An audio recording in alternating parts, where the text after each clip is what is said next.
We'll have to do it when they're sleeping. Should find someone to eat with. No, why does he always need someone to eat with? Can't he just... Oh, Sabat. Yeah, that's right. Oh, wow, I actually kind of remembered his name. Hey, you want to eat?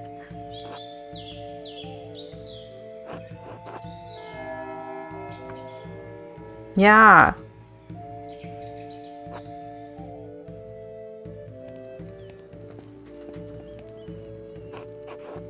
Oh my, Andreas.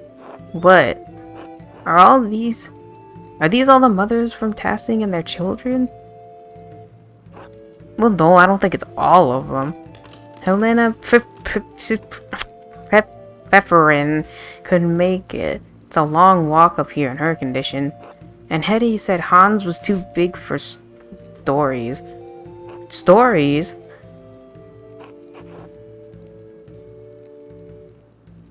I may have said something about it in your books. I like stories. Yes, maybe a little too much. Alright, I can tell a story, but first let's pray and eat. Hey yo, where'd she pull that out from? Oh Lord, thank you for bringing us together as you brought Jesus to his disciples on the road of Emmaus. With the breaking of bread between us, let us recognize each other as Christians and rejoice in our salvation through you. Amen. Oh, all the amens.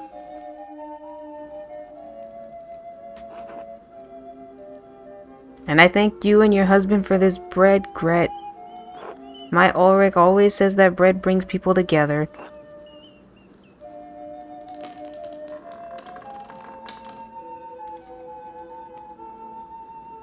Oh, cheese. Oh, sheep's milk cheese and almonds. They don't taste like anything to me. They don't have bread and basil? Where's basil? Over the mountains west of here. You've been to Basil with me and Dad when you were in my belly. What? Father Gernot eats a white bread, does he not? Yes, the finest wheat is used for the abbot's bread. Why? The abbot is a very important man, Paul. We have a bread in my home that we call is it injera? Injera? We make it thin, round, and wide, and we put our food on top of it. We eat it with almost every meal. As you love the bread of your home, I miss mine. Let's eat the cheese. Oh, what's the recipe? Maybe we could make it. Thank you, but no. We use a fine grain that does not grow here called teff.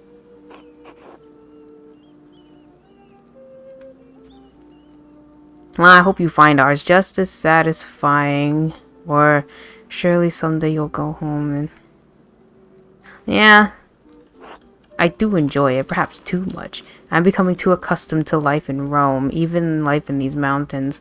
In truth, I can no longer remember the taste of injera, not even the feeling of it in my mouth. It is the greatest danger that comes with the blessing of travel, living a life between worlds.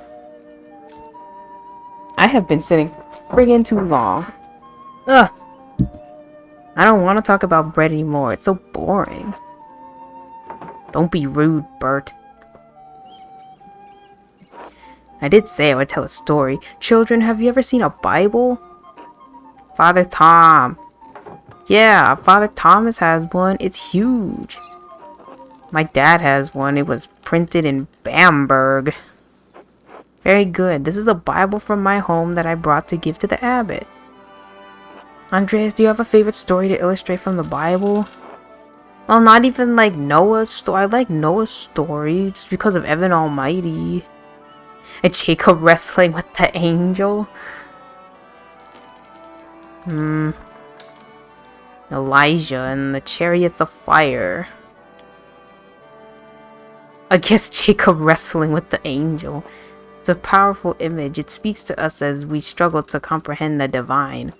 Our struggles are not as spectacular as Jacob's, but just as difficult, and may leave us transformed as he was. Now then, children, do you know the story of Jesus feeding the multitudes? Fish and loaves. My mom and dad make loaves. This is from our Bible, how we tell the story of how Jesus fed thousands from only a few fish and a few loaves of bread. Why is everyone brown? Because where I am from, everyone looks like me. Why? Because we are all as God has made us. I know tasking seems big to you, but the world is so much bigger than we can imagine. There are many people of many different colors all over the world. There are places where no one looks like you or me. Really?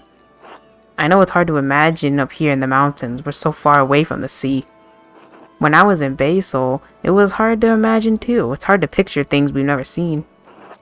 But Brother Sabat is right. The world is very big, but it is becoming smaller every year. Brother Sabat, did you know the Baron who was murdered? Bert? Damn, took me right out of the story with that line, kid. It came up when I was visiting the Druckers. I'm sorry. We can't shield them from the world forever. I did not know him, Bert, but do you know the story of Lazarus? No? He was a friend of Jesus. He became sick and he died.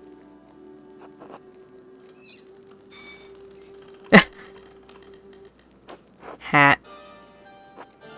But Jesus brought his followers to Lazarus' tomb. He prayed to God, and when they opened the tomb, Lazarus emerged, returned from the dead. Jesus can bring people back from the dead. He can, Bert. One day, Jesus will bring us all back from the dead. Everyone who has ever lived and died will come together and be resurrected on Judgment Day. Hey, yo, why is she stealing my hat? Whatever, I'll let you keep my hat. Look, you can't get angry. I get so hard when it comes to kids. Even the Romans? You better not put anything... Okay, good. She's wearing the hat. Look, you better not put anything weird in it. Yes, the Romans, too. Ursula, what the heck? Why did you ask about the Romans? I saw one come out of their tomb, like Lazarus. What do you mean, Paul? Well, the ruins below the mill, they're Roman, and they all died a long time ago. But I saw one come out the other night. They were in white, like Lazarus. Stop telling stories, Paul, and you shouldn't have been outside at night.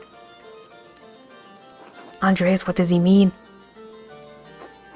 It must have been something else. There are things in this world beyond our understanding, Andreas. Perhaps the boy did see something supernatural. Oh, apologies for that, ladies, but thank you for sharing a meal with me today. I will be leaving for Rome soon, but I am glad to have spent some time with you and your children. Thank you, Brother Sabat. It was wonderful. Don't forget to stop by the bakery before you go. I'm sure my husband will want to see you before you go. I will. God grant you all health.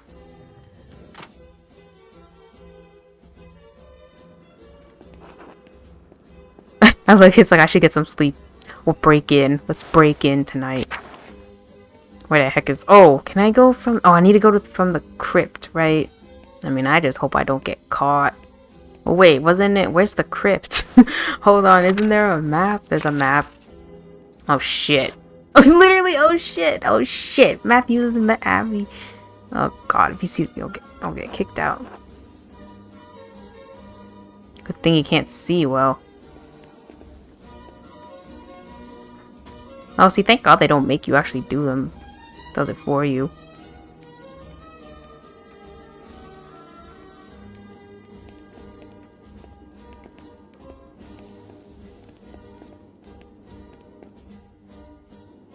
Okay, we need to get to the crypt. A lovely relief of the Virgin and Child. Shame it's hidden down here.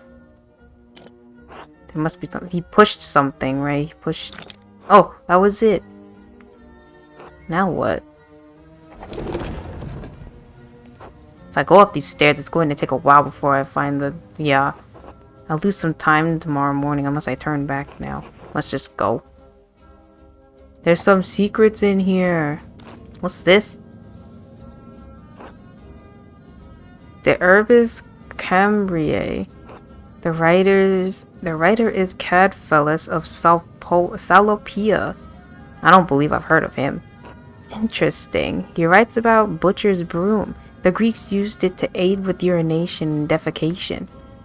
This author claims it can also help with the reduction of swelling. He seems to be speaking from experience. A wonderful hidden treasure for the Abbey. Oh, was that it? That could not just be it. Where's like everything else? Okay, I found the way to go. Apparently these stairs back here. I kind of had to Google it, and people were like, oh yeah, there's some stairs back there. And I'm like, ooh, and ooh. What do we have here?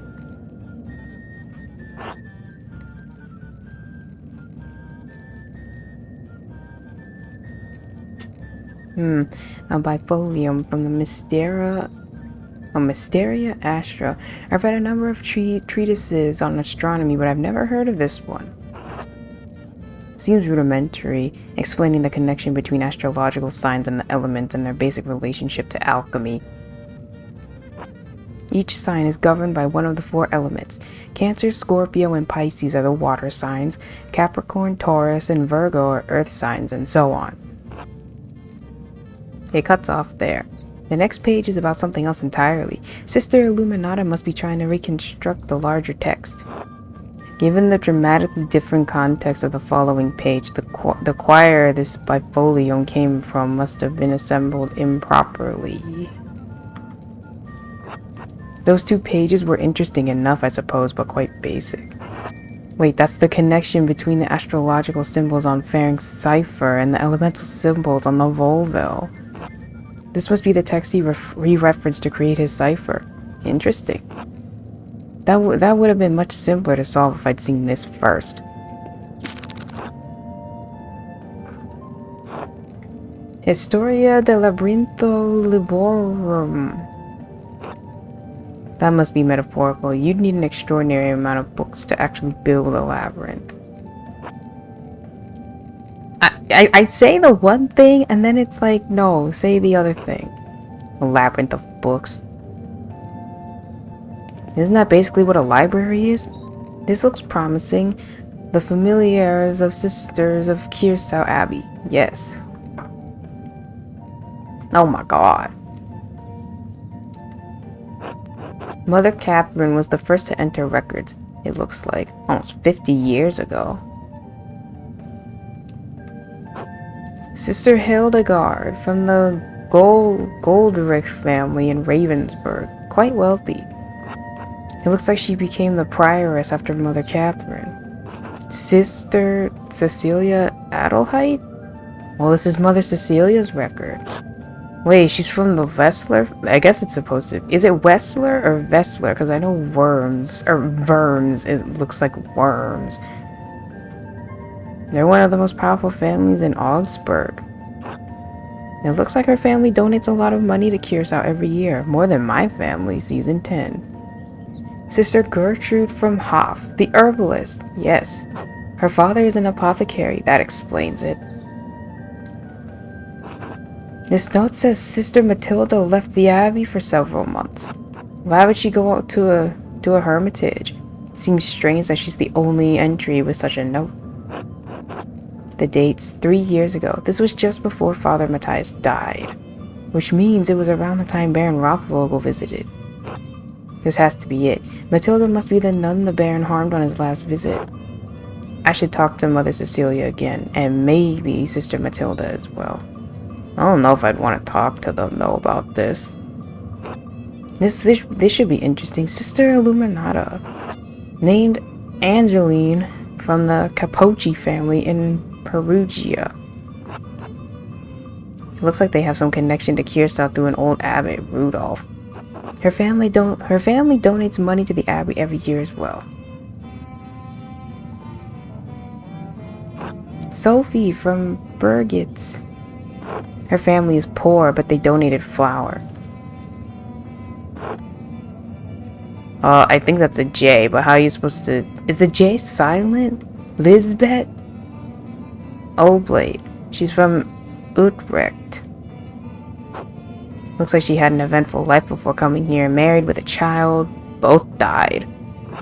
Her merchant family has some connection to Kiersau through the Kaufmans of Rothenburg. Oh my god, Rothenburg ob der Tauber.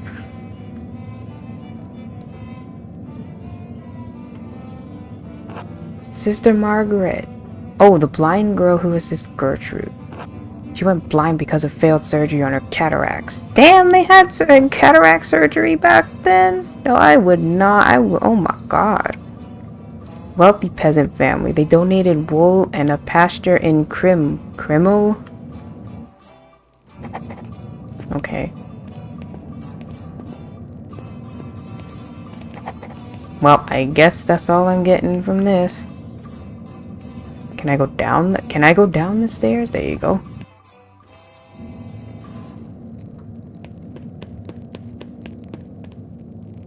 Oh! Hey, it's the brother Sangs.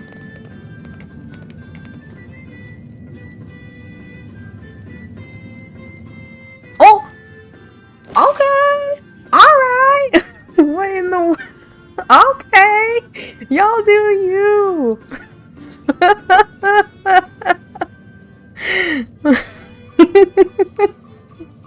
Damn! Shit.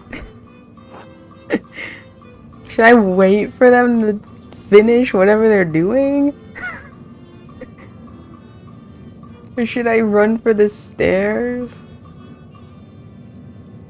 Wouldn't they be more suspicious if they saw it already open? Like, it didn't close behind me. Well, what am I gonna do now? Just wait for them to finish, then leave it. It can't take that long. You should speak to them openly in good faith. Run for it. Oh. Maybe I'll lose extra time if I just wait for them. I don't know.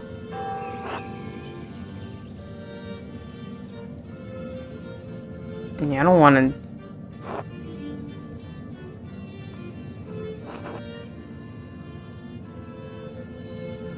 Maybe we're friends. Yeah.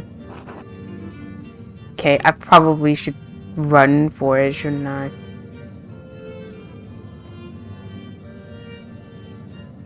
Well, what about them? Don't they also need to leave before the sisters get here? Let's just run. Oh! I thought the stairs were... I thought he was talking about those stairs!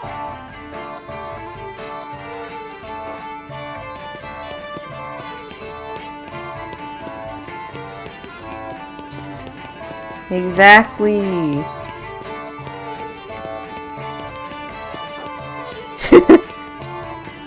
I didn't mean to, I swear! Can you not run faster? There you go.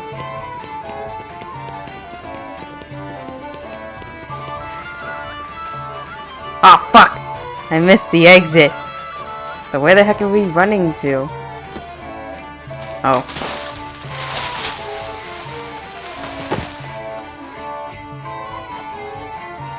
They can't see me from here?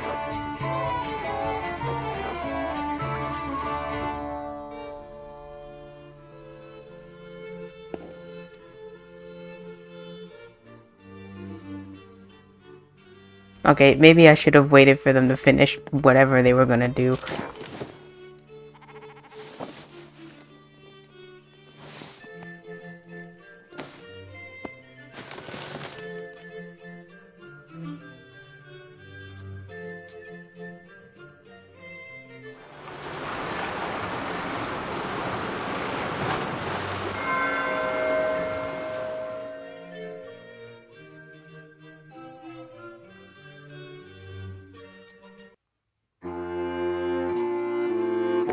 Oh, what the heck?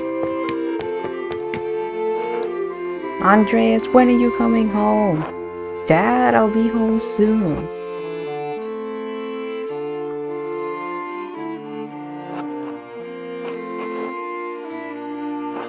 It's time for you to get on with your career. Is this like a weird dream thing? You're not going to quit like this like you quit university, are you? No. Good. If it weren't for the work I did for the rector, you never would have had the opportunity. Most people never get a second chance after they throw something away like that. Yeah, we'll see you when you get back. Okay.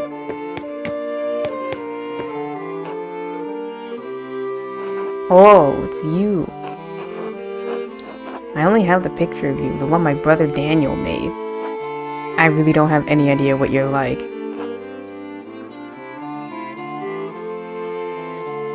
Would you really want to get married to a stranger? Why should that matter? Right, everyone keeps saying that. That's why I'm saying it to you now.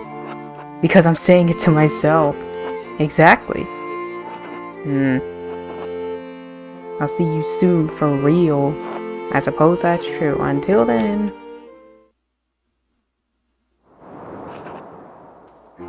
Welcome back, Andreas. It has been too long since you have graced this court with your presence. Apologies, Your Majesty. My mind has been preoccupied by a tragedy at Curacao Abbey. What manner of tragedy? The murder of a nobleman, a close friend of the Prince Bishop of Freisig. My friend, Brother Piero, is the abbot's only suspect. I know that he could not have done it. How do you know? Examine your assumptions, my son. In addition to having no motive and violence not being a part of his character, he's not physically capable of the act. He is of limited strength and has a palsy in his hand that makes holding a paintbrush difficult. It's inconceivable that he would have the strength and resolve to kill the Baron with a blow to the head. A whole lot of inconceivable shit happens when on this hell of an earth, Andreas.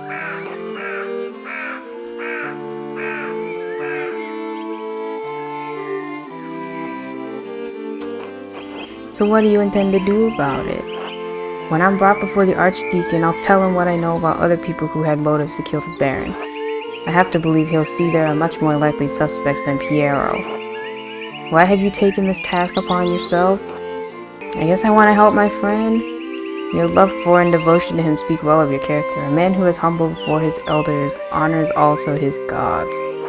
Of course you'd say that, old man. He is right, though. If Andreas doesn't help him, no one will.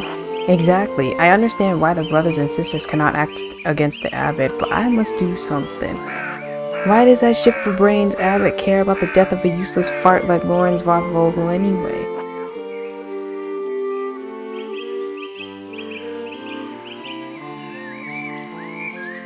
I guess powerful people get upset when other powerful people are murdered.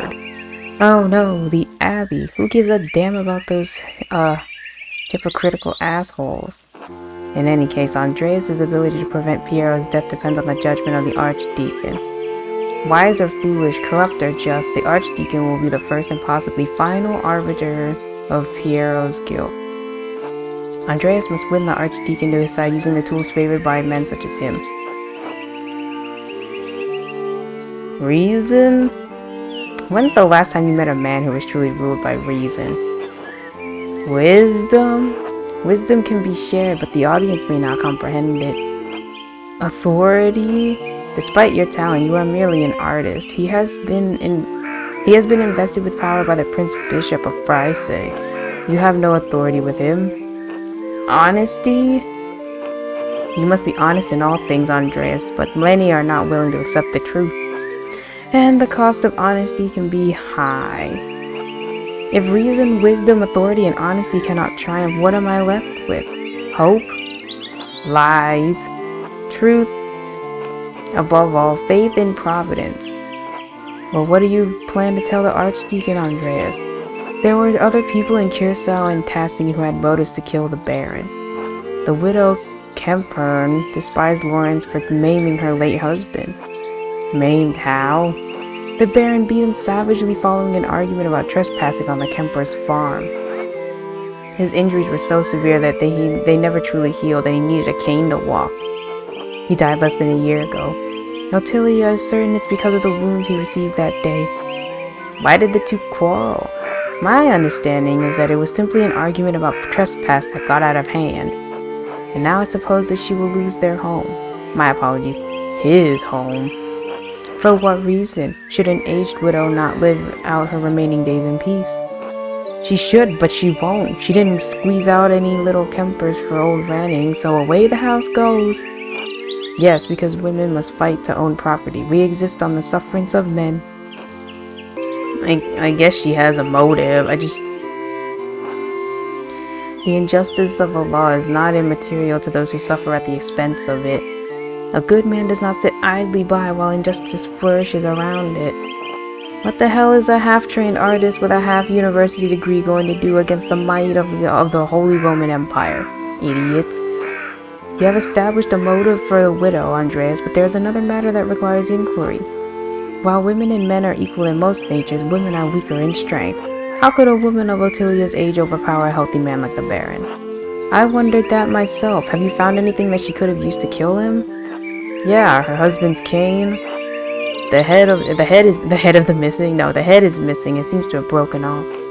Poetic, if killing the Baron was the cause. Are there any others you suspect?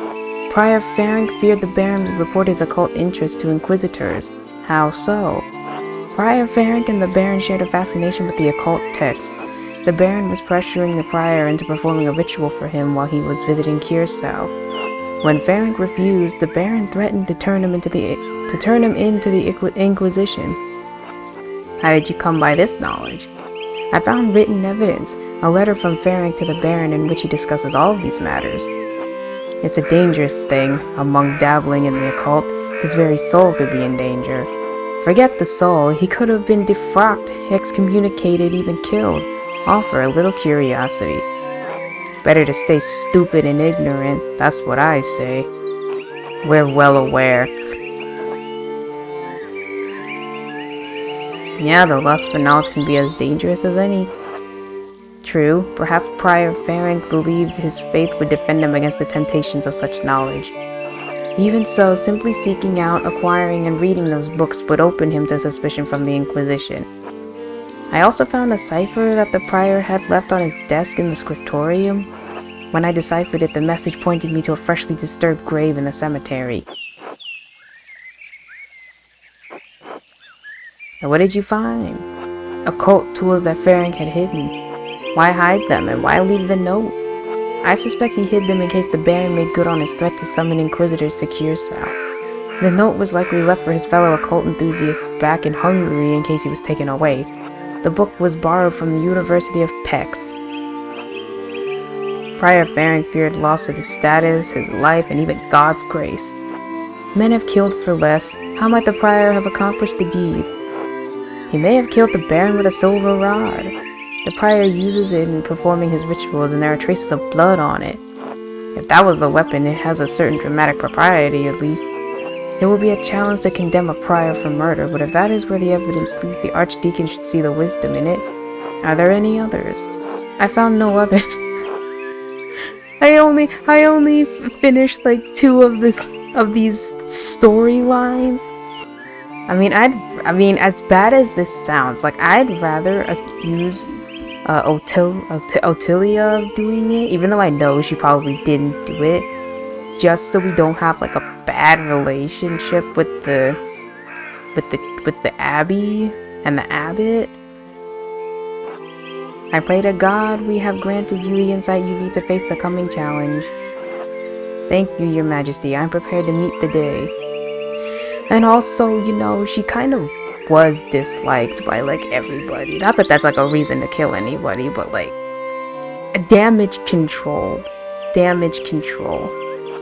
You will be summoned to the Archdeacon to tell him what you know. But you need not tell him everything. Yeah, I think I get it.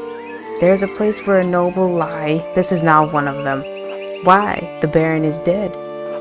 All the people with a motive to kill him suffered, either directly or indirectly, from his wickedness. Simply mentioning a name to the Archdeacon may endanger them, whether they had anything to do with the murder or not.